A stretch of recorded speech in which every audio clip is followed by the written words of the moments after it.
फिलहाल सर्वदलीय बैठक चल रही है, गृह मंत्री सारी जानकारी दे रहे हैं, उसमें तमाम पार्टियों के नेता ही मौजूद हैं। लेकिन सोनिया गांधी चूंकि वहां नहीं पहुंची है, मनमोहन सिंह जरूर पहुंचे हैं, लेकिन सोनिया गांधी से मुलाकात करने सुषमा स्वराज पहुंची। उन्होंने पूरी जानकारी दी। सोनिया गांधी ने अपने घर पर कांग्रेस की बैठक बुलाई थी, जिसमें उन्होंने सरकार के साथ वो खड़ी हैं, इस पूरी जानकारी को उन्होंने शेयर किया। और इन सब के बीच अब सीधे पहले चलते हैं हिमांशु के पास। हिमांशु, जरा राज्यवर्धन राठौड़ आपके साथ बात कीजिए। भारत ने पाकिस्तान की सीमा में घुसकर उरी में जो हमला हुआ था, आज उसका जवाब दिया। हमारे साथ है बातचीत करने के लिए केंद्रीय मंत्री राज्यवर्धन सिंह राठौड़। राठौड़ साहब, पहली बार ऐसा हुआ है कि भारत ने जो है पाकिस्तान की सीमा में घुसकर जो है जवाब दिया। देखिए, इसमें महत्वपूर्ण बात यह है कि भारत अपनी सुरक्षा के लिए हर कदम उठाने को तैयार है और हम मिनिमम फोर्स का इस्तेमाल करते हैं। यहाँ पे भी ये जो आतंकवादी थे, ये एक स्टेजिंग कैंप में थे और इस स्टेजिंग कैंप से वो निकलकर छोटी छोटी टुकड़ियों में, छोटे छोटे ग्रुप्स में इनको सरहद पार कराई जाती और सरहद पार करके ये हमारे जो बेगुनाह लोग हैं उनको मारते। इस वजह से एक प्रीएम्प्टिव स्ट्राइक करी गई और उनको सरहद पार करने से पहले ही वहाँ तबाह करा गया। सर, जब मणिपुर में घुसकर भारतीय सेना ने वहां पे आतंकियों का खात्मा किया था, तब आपने कहा था कि अगर जरूरत पड़ेगी तो पाकिस्तान के साथ भी ऐसा ही किया जाएगा। क्या ये सही समय था? आपको लगता है कि बिल्कुल अगर ऐसा किया गया, दबाव में कोई प्रेशर नहीं था आपके ऊपर? ऐसी कार्रवाई के लिए भारत उतावला नहीं रहता। हम बहुत ही रेस्ट्रेंट से काम करते हैं और हर वो कोशिश करी गई प्रधानमंत्री द्वारा कि पाकिस्तान के साथ अच्छे रिश्ते रखे जाएं और आगे भी ये कोशिश जारी रहेगी। ये पाकिस्तान को समझने की ज़रूरत है कि ये जो आतंकी हैं ये उतने ही खतरनाक हमारे लिए हैं, उतने ही उनके लिए भी हैं। और अगर वो अपने आतंकियों को, नॉन स्टेट एक्टर्स को नहीं संभालेंगे तो हम संभालने में मदद करेंगे। हम अपनी सुरक्षा में पीछे नहीं हटेंगे। सर, पाकिस्तान के रक्षा मंत्री ने कहा है कि उनके 5 एरिया के अंदर जो है इस तरीके के सर्जिकल अटैक किए गए हैं और पाकिस्तान बर्दाश्त नहीं करेगा। बर्दाश्त तो पाकिस्तान को आतंकवाद नहीं करना चाहिए। उनके खुद के देश के अंदर आतंकी कितने हमला करते हैं, ये चीज बर्दाश्त करना वो बंद कर दें तो आतंकवाद खत्म हो जाएगा। और इन सब के बीच जो सीमावर्ती इलाके हैं वहां पर चौकसी बढ़ाई गई है, गांव खाली कराए गए हैं। खासतौर से जम्मू, कठुआ, सांभा का इलाका, राजौरी, पुंछ में डिप्टी कमिश्नर को भी निर्देश दिया गया है।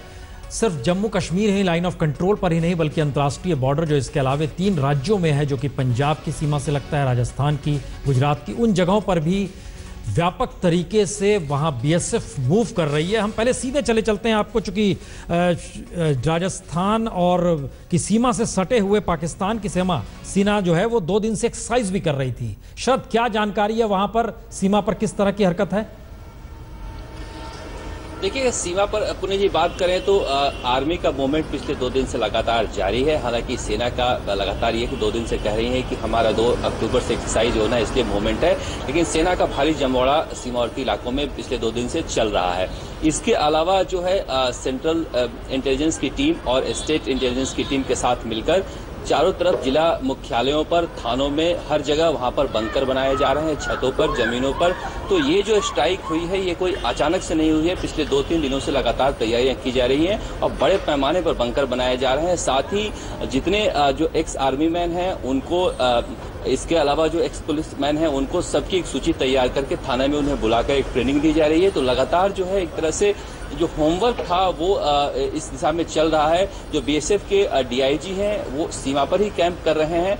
इसके अलावा जो एयरफोर्स स्टेशन है सूरतगढ़, जैसलमेर, बीकानेर, इन सबको हाई अलर्ट पर रखा गया है। सेंट्रल इंटेलिजेंस की टीम दो दस्ता और अभी दोपहर पहुंच चुका है बॉर्डर इलाकों में। तो लगातार जितनी तैयारियां होनी चाहिए वो की जा रही है कि अगर पाकिस्तान की तरफ से कोई दुस्साहस होता है तो उसको जवाब दिया जा सके। साथ ही जो गांव हैं वहां पर हाई अलर्ट रखा गया है।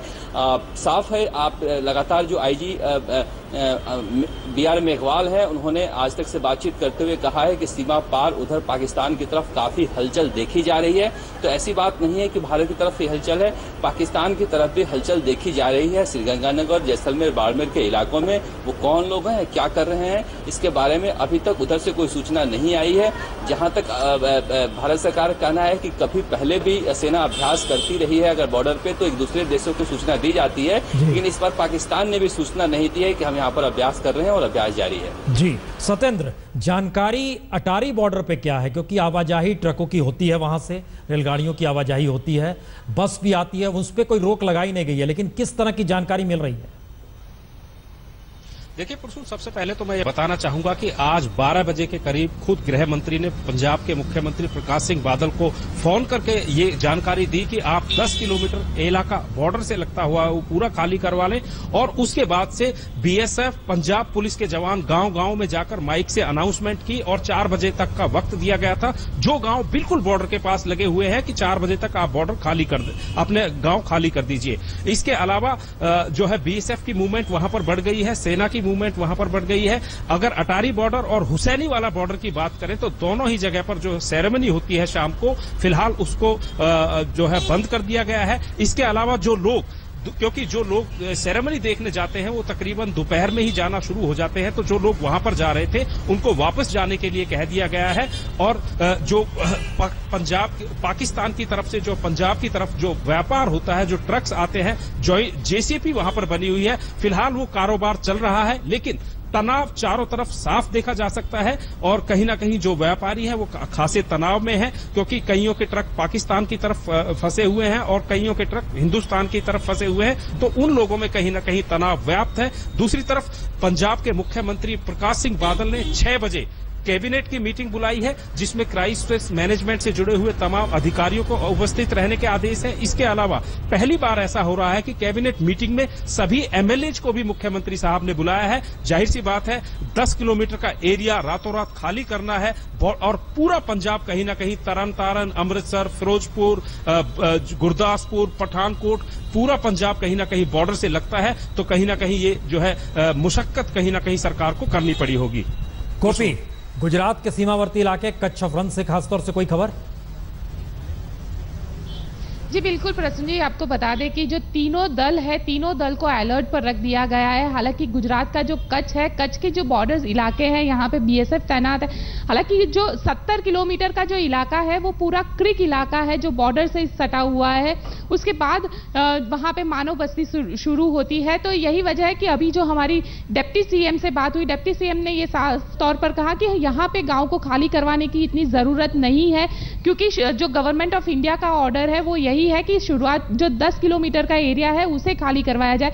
हालांकि गुजरात में जो बॉर्डर से सटा हुआ एरिया है वहां पे पहला गांव ही 40-45 किलोमीटर से शुरू होता है, तो इतनी ज़रूरत नहीं है। लेकिन हाँ, इतना ज़रूर है कि जितने भी दल है, दल को वायु दल हो या फिर नौसेना हो या आर्मी हो, सबको अलर्ट पर रख दिया गया है। सब बीएसएफ अलर्ट पर है। साथ ही मछुआरों को यह कहा गया है कि वो भारतीय सीमा में ही फिशिंग के लिए जाए, क्योंकि ये उनका सीजन चल रहा है, पूरे साल की आमदनी उन पे इसी पे रहती है। तो मछुआरों को खास करके अलर्ट कर दिया गया और उनको ये कहा गया है कि अगर समुद्र में किसी भी तरीके की सस्पिशियस मूवमेंट उन्हें दिखे तो वो तुरंत ही वहां पे कोस्ट गार्ड को इन्फॉर्म करे।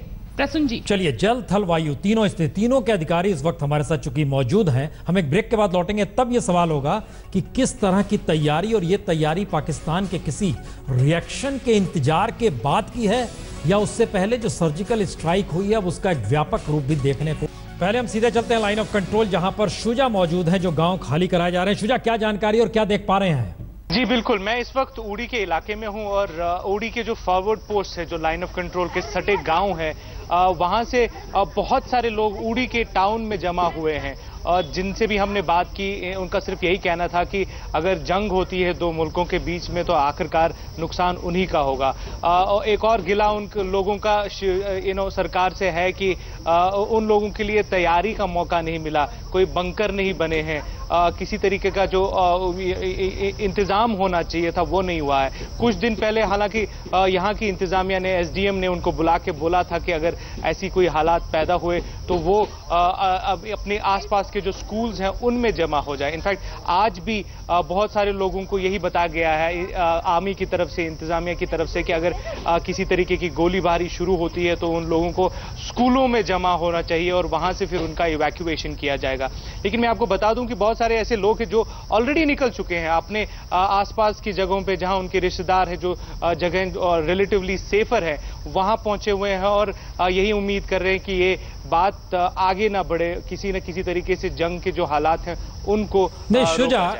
शुजा, आप जो बता रहे हैं उससे फीलिंग ऐसी आ रही है, महसूस किया जा रहा है कि जैसे उरी में युद्ध का वातावरण बना हुआ है, लोगों के भीतर यह है कि युद्ध शुरू हो चला है। बिल्कुल प्रसून, लोगों के भीतर इस वक्त जो माहौल है वो बिल्कुल एक तनाव भरा है। बहुत सारे लोग जो मुझे इन बाजारों में मिले, उड़ी के इन बाजारों में मिले, जो लाइन ऑफ कंट्रोल से थोड़ा पीछे हैं, उनके चेहरों से साफ जाहिर हो रहा था कि इस वक्त वो माहौल है जब वो कुछ नहीं कह सकते कि अगला दिन कैसा रहेगा। और बहुत सारे लोगों का ये भी मानना है कि जब भी इस तरीके के हमले होते हैं वो रात में होते हैं, तो आज रात का जो तनाव है वो बहुत ज़्यादा होगा इन लोगों के बीच में। जैसा मैं आपको बता रहा था, बहुत सारे लोग तो ऑलरेडी अपने घरों से निकल चुके हैं और अपने उन रिश्तेदारों के घरों में रह रहे हैं जहां उनको लगता है कि सेफर एरियाज है। प्रसून, इनफैक्ट जिस जगह पे मैं यहाँ खड़ा हूँ, पीछे जो पूरा मैदान है, ये हाजी पीर पोस्ट के बिल्कुल नीचे का इलाका है और यहाँ मुझको बताया गया है कि बहुत बार जब भी शेलिंग हुई है, शेलिंग के गोले यहाँ तक पहुंचे हैं। तो आपको अंदाजा हो सकता है कि किस तरीके से ये लोग डर के माहौल में आज रह रहे हैं। जब से आज सुबह से ये बात खुली है कि किस तरीके से लाइन ऑफ कंट्रोल पे हिंदुस्तान की तरफ से जो ऑपरेशन किए गए हैं, तब से ही लोगों में एक डर का माहौल बना हुआ है कि कहीं ना कहीं अगर रिटेलिएशन हुआ, रिस्पांस वहां से आया, तो आखिरकार इन्हीं को वो भोगना पड़ेगा। मेजर जनरल सतवीर सिंह जी, युद्ध की आशंका, संभावना नहीं बल्कि उस माहौल को लोग महसूस कर रहे हैं जो लाइन ऑफ कंट्रोल पर है, जो इंटरनेशनल बॉर्डर पे जो गांव हैं, वहां पर जो सेना की पहलकदमी हो रही है। और क्या वाकई इस बात का जिक्र किया जा सकता है कि अटैक्स जो होते हैं वो रात में होते हैं और आज की रात क्या वाकई महत्वपूर्ण है कई मायनों में? देखिए अगर तो पाकिस्तान अपनी इसको आगे एक्सकेलेट करता है, इट ऑल डिपेंड्स, पूरा डिपेंड करता है कि पाकिस्तान का क्या एस्केलेशन मॉडल है। अगर तो वो अभी भी बाज आ जाए कि हिंदुस्तान अभी बिल्कुल तैयार है, उसकी पॉलिसी अभी शिफ्ट कर ली है उसने, अभी वो मुंह तोड़ जवाब देगा, तो ये एक समझ आ जानी चाहिए। एक समझदार अगर पाकिस्तान सरकार अपने आप को या ISI समझती है तो उनको एस्केलेशन नहीं जाना चाहिए। लेकिन हिंदुस्तान ने पूरी तरह से तैयारी कर रखी है। एक नॉर्मल चुटपुट बातें जो ऑलरेडी हो रही थी अंदर घुसने की, वो करेगा पूरे बॉर्डर के ऊपर या तीनों स्टेटों के ऊपर, या इसको एस्केलेट करके वो वॉर की हालत में आएगा, तो हिंदुस्तान तैयार है। इसीलिए ये जो अपने जो भारतीय हैं उनको पीछे लाया गया है 10 किलोमीटर तक, ताकि अगर वो अपनी तोपों से भी फायर करते हैं तो हमारे लोग सेफ हो जाएंगे और वहां से उनको पीछे ले जाया जा सकता है। ये तैयारियां एक फौज के लिए जरूरी हैं, देश के लिए जरूरी हैं, प्रशासन के लिए जरूरी है, और ये एक ऑलरेडी रिहर्स्ड और प्लान के मुताबिक हिंदुस्तान अपनी तैयारी कर रहा है और कर चुका है। ये जी सिर्फ इसका मतलब ये हुआ, आफ्टर ऑल इतना बड़ा देश और एक छोटा सा देश, वो BSF अपने तौर पर राजस्थान, पंजाब, गुजरात यहां पे पहल कर रही है, लेकिन जम्मू कश्मीर में लाइन ऑफ कंट्रोल के इर्द गिर्द जो लोगों के भीतर जो आशंका है कि रात में कोई इस तरह की शेलिंग हो सकती है, यानी युद्ध की मानसिकता में वो पहुंच चुके हैं।